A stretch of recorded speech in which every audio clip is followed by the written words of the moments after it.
Nobody said being a movie star would be easy. Well, unless you count porn.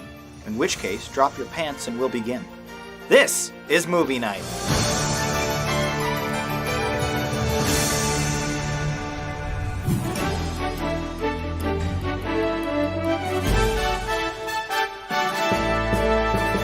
Hello and welcome to Movie Night, YouTube's #1 weekly interactive movie review show. I'm your host, Jonathan Paula. Tonight on the program we'll be taking a look at a couple of porn-inspired comedies, the first of which is brand new on home media this week, Bucky Larson, Born to be a Star. Released on September 9th to scathing reviews, this raunchy Nick Swardson vehicle performed so abysmally at theaters it was pulled from its nationwide run just 2 weeks after premiering. Even on its very cheap $10 million budget, Bucky Larson failed to earn back even 30% of that, making it one of the biggest box office bombs in recent memory. With that in mind, I went into this picture fully expecting to despise every minute of its insulting drivel and lowest common denominator writing, which is why I was pleasantly surprised with this film and what it was actually able to achieve. Far from groundbreaking or even memorable, it is, at the very least, an earnest and positive film with endearing characters, however cliched they may be. In his first big starring role, Swardson is Bucky Larson, a hillbilly from Iowa who dreams of following in the footsteps of his porn star parents. And so he sets out to Hollywood to chase his dream. What line of work are you in? I'm here to be a movie star. My last roommate came out here to be a rock star, then Skip town. Thanks a lot, John Mayer. Oh, wait, no. I got the dough. I'm good for it. Can you excuse us for a minute, Kathy? Yeah, sure. Oh, and don't leave. I'd like to say goodbye. Okay. I'm gonna let you have the room, because I know you got cash.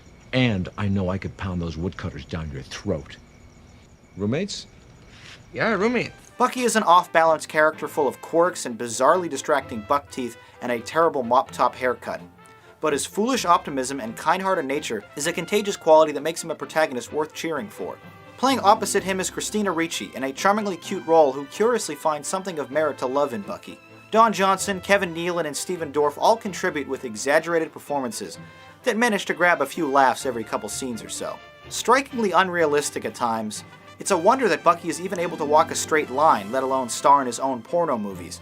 But such is the point of this haphazard story of a lovable goofball with an embarrassingly small penis. The story fails to really spark any excitement or consequence, but at this film's center is a love story that effectively saves this 97-minute feature from being a total waste of time. It's innocent enough to be enjoyable, but raunchy enough to limit its audience, resulting in a motion picture that was perhaps better suited as a made-for-cable movie. Bucky Larson, Born to be a Star. Admirably pleasant, but formulaically sophomoric. Now that you've heard my review, let's read some of yours from the YouTube comments.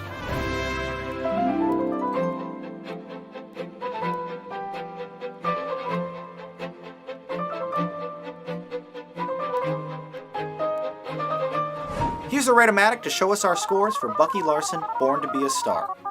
A 4 and a 2. More evidence that the internet is entirely incapable of nuance, your scores seem to represent a cultural knee-jerk reaction, the net result of which was a crappy movie.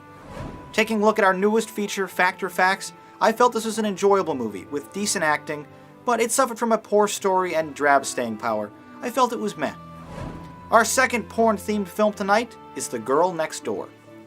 Perhaps owing to its risque material, this modern-day teen angst dramedy failed to perform well at the box office when it was originally released in 2004, which is truly unfortunate because this is a brilliantly made film that far outshines its adult-themed storyline.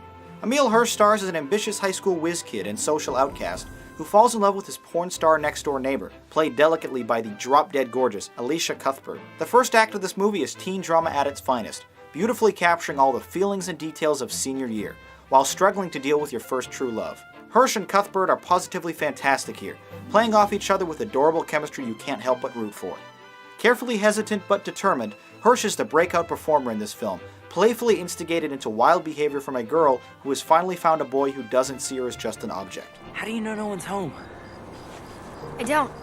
Come on. Seriously, this is nuts.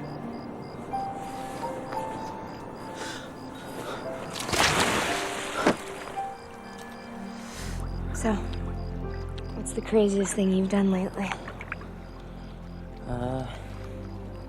This is right up there.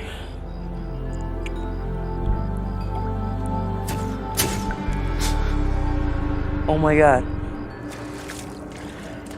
Uh-oh. Seriously, come on, let's go. It's not funny. It's a little funny. Paul Dano and Timothy Oliphant round out the supporting cast, both of whom turn in very memorable performances, especially Oliphant, who is a scene stealer as the smarmy porn director womanizer. Although this 108-minute film contains a great deal of skin and four-letter words, it is a far cry from the raunchy sex comedy it was originally advertised as. Unfortunately, as a result, this may have been the most overlooked and underrated movie of 2004. One that every high school graduate owes it to themselves to view at least once. Seemingly borrowing elements from 1983's Risky Business, this movie is a nostalgic and mature story that carefully and adeptly examines these teen experiences in a very intelligent slice-of-life film, one that is passionately directed by Luke Greenfield with a steadfast purpose.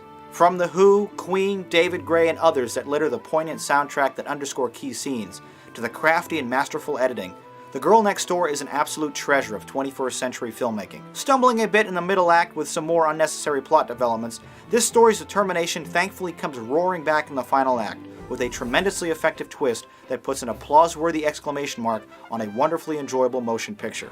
The Girl Next Door, a beautifully magical portrayal of adolescence. Well, those are my thoughts. Now let's read some of yours from the YouTube comments.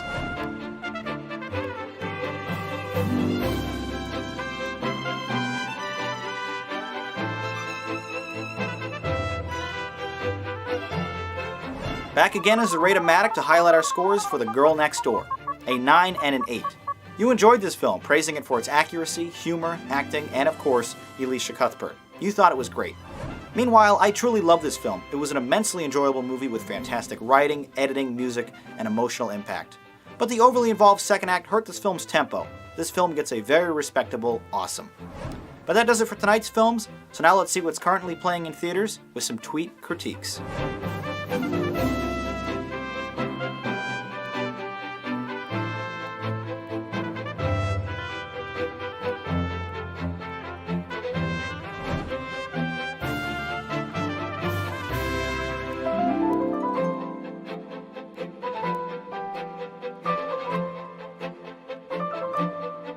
Remember, if you're going to the movies this weekend, make sure to submit your Twitter review using the JPMN hashtag to have it featured on an upcoming episode. Next week, we'll be taking a look at a couple of guy-friendly films. Abduction with Taylor Lautner. It's an intense action thriller starring everyone's favorite former werewolf. And Real Steel, a Rock'em Sock'em Robot-style adventure with Hugh Jackman. As always, I encourage you to buy, rent, or download these films, and let me know what you think about them by voting in the polls below or by leaving a comment review. And remember, I do read them all. Once again, my name is Jonathan Paula. Thank you for watching Movie Night. I hope to see you right back here next Friday.